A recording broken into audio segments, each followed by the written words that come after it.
ओशो की एक किताब है कस्तूरी कुंडल वसय। इस किताब के कुछ उदाहरण मैं आज आप लोगों के साथ शेयर करूंगी जो आज के समय में बिल्कुल प्रासंगिक हैं। ओशो किताब की शुरुआत में ये सवाल पूछते हैं कि धर्म क्या है। शब्दों में, शास्त्रों में, क्रियाकांडों में या तुम्हारी अंतरात्मा में क्या है धर्म? धर्म कहाँ है? मंदिरों में, मस्जिदों में, गुरुद्वारों में? इस सवाल से शुरुआत करने के बाद ओशो का जो इस सवाल का जवाब आता है वो समझते हैं।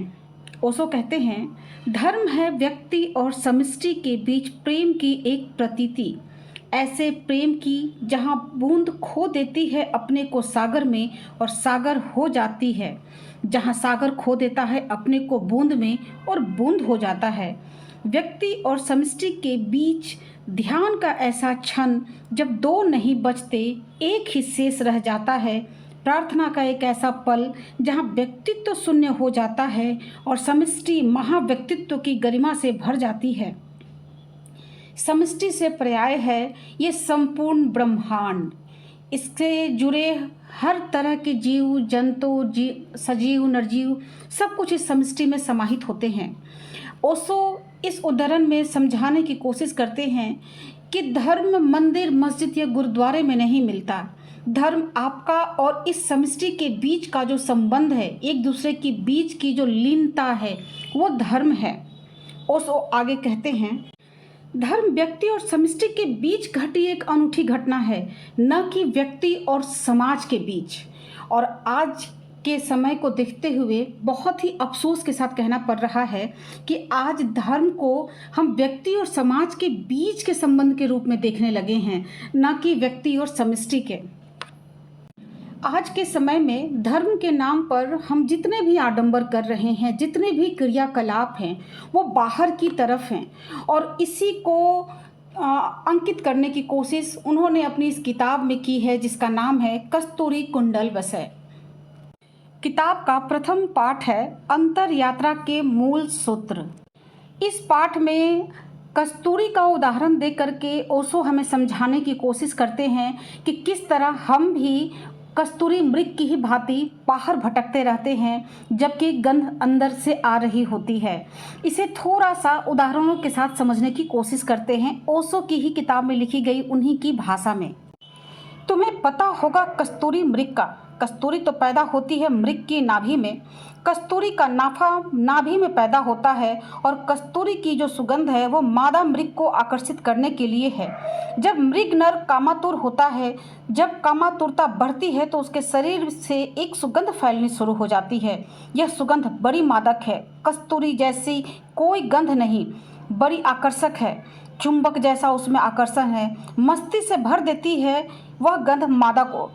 मादा अपना होश खो देती है।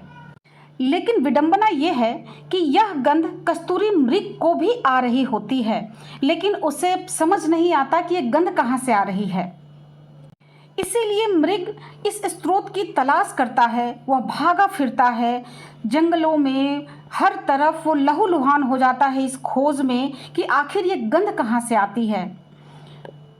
लेकिन उसे कभी उस गंध का कोई स्रोत नहीं मिलता, क्योंकि वो गंध तो उसी के शरीर से आती है। वो जहाँ भी जाता है वो गंध उसके पास होती है और उसे बाहर कुछ भी नहीं दिखता।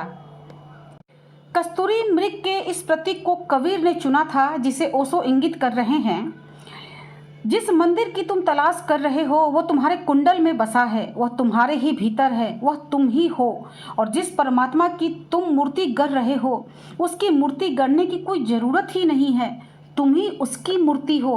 अर्थात परमात्मा ने अगर हमें गढ़ा है तो हम उसी की मूर्ति हो गए। इस पूरे प्रकरण में जो ओशो ने लिखा है उनका कहने का तात्पर्य है कि जिस तरह से कस्तूरी मृग के शरीर में कस्तूरी गंध का एक नाफा होता है, वैसे ही व्यक्ति जो हम हैं, हम जो मनुष्य हैं, हमारे लिए आनंद उसी गंध के समान होता है। हम चारों तरफ उसी आनंद की तलाश में भटकते हैं। ओशो कहते हैं तुम्हें भी आनंद की गंध पागल बनाए दे रही है।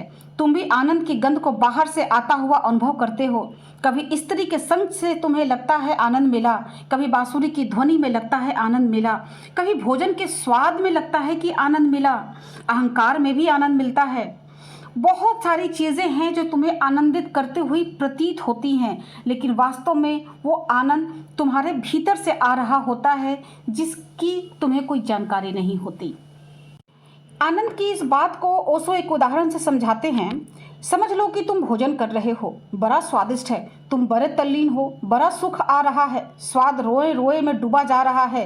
तभी कोई खबर लेकर आता है कि बाहर पुलिस खड़ी है और मीसा के अंतर्गत तुम्हें गिरफ्तार किया जाता है। तत्क्षण स्वाद खो जाता है। भोजन अब भी वही है, लेकिन लीनता टूट गई। भोजन वही है, जीव वही है, शरीर में अब भी वे ही रस काम कर रहे हैं, लेकिन लीनता टूट गई। अब भोजन में कोई स्वाद नहीं, भोजन बेस्वाद हो गया है। अब भोजन में नमक है या नहीं तुम्हें पता न चलेगा। अचानक क्या बदल गया? सब तो वही है। और तभी एक आदमी फिर से भीतर आता है और वो कहता है कि कोई गिरफ्तारी नहीं है, हमने मजाक किया था। फिर लीनता आ गई। जो भोजन अभी कुछ समय पहले बेस्वाद हो गया था, उसमें पुनः फिर से स्वाद आ गया। तुम फिर से मग्न हो गए, क्योंकि तुम फिर से लीन हो गए। इस छोटे से एग्जाम्पल से जो ओशो समझा रहे हैं वो ये है कि हमें जो आनंद की अनुभूति होती है, जिसके लिए हम चारों तरफ भटकते रहते हैं, वो आनंद तभी उत्पन्न होता है जब हम किसी चीज़ में लीन हो जाते हैं। हमारी तल्लीनता ही उस आनंद की जनक है, और हम जिस काम में भी लीन होते हैं हमें वहाँ आनंद आने लगता है। अपनी उम्र के अनुसार, अपनी इच्छाओं के अनुसार, अपनी ज़रूरतों के अनुसार हम कई चीज़ों में लीन होते हैं, और जैसे ही हम लीन होते हैं उसमें हमें आनंद मिलता है। लेकिन बार बार उसी चीज़ को करते हुए, उन्हीं संबंधों को जीते हुए हम उतने लीन नहीं हो पाते। हमारे अंदर एक बोरियत आती है, हम ऊब जाते हैं, और जैसे जैसे लीनता खत्म होती है, कम होती है, हमारा आनंद कम होता है, और तब हम उस व्यक्ति या उस काम से अब दूरी बनाने लगते हैं, बेरुखे हो जाते हैं, और हम कहते हैं कि आनंद नहीं मिल रहा, संबंध सही नहीं था, इंसान बदल गया, या वो काम अब पहले जैसा नहीं रहा। इन सारी चीज़ों को अगर हम आज के परिप्रेक्ष्य में देखें तो बहुत ही आसानी से समझा जा सकता है कि आज हम क्यों इतनी जल्दी जल्दी चीज़ों को बदल रहे हैं। हम शांत नहीं हो पा रहे हैं क्योंकि हमारी ज़िंदगी बहुत तेज़ी से गुजर रही है, हमारे अंदर स्थिरता नहीं है। ओशो के इस किताब के पहले चैप्टर से मिले इन उदाहरणों से एक चीज़ तो बहुत क्लियर है कि आज के समय में भी वो चीज़ पाया जा सकता है, क्योंकि सब कुछ तो आपके भीतर है, और पाने का जरिया है ध्यान। ध्यान बैठकर किसी कमरे में कोने में करना ही नहीं होता।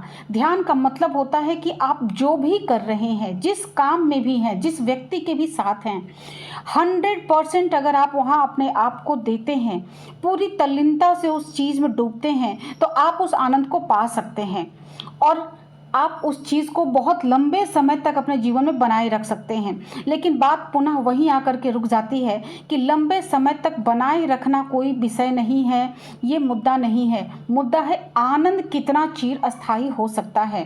एक बार जब आप बाहर की वस्तुओं, व्यक्तियों में इस आनंद को पाने की कला सीख जाते हैं, उनके साथ तल्लीन होकर के, तो आप इस कला को स्वयं के साथ अकेले रह कर के भी सीख सकते हैं, और तब आपको किसी की भी आवश्यकता नहीं होती आनंदित होने के लिए। कर्म तो होता रहेगा, जो संसार में है, जीवन है, सांसें चल रही हैं, तो कर्म तो घटेगा ही, लेकिन आनंद किसी कर्म के ऊपर निर्भर नहीं होगा। जब आप बिना किसी कर्म के भी आनंदित हो सके, यही तो बुद्धत्व है। ओशो की इस किताब से अन्य कई चैप्टर्स हैं जिनके माध्यम से मैं बहुत सारी चीज़ें आपके बीच में लाने की कोशिश करूंगी।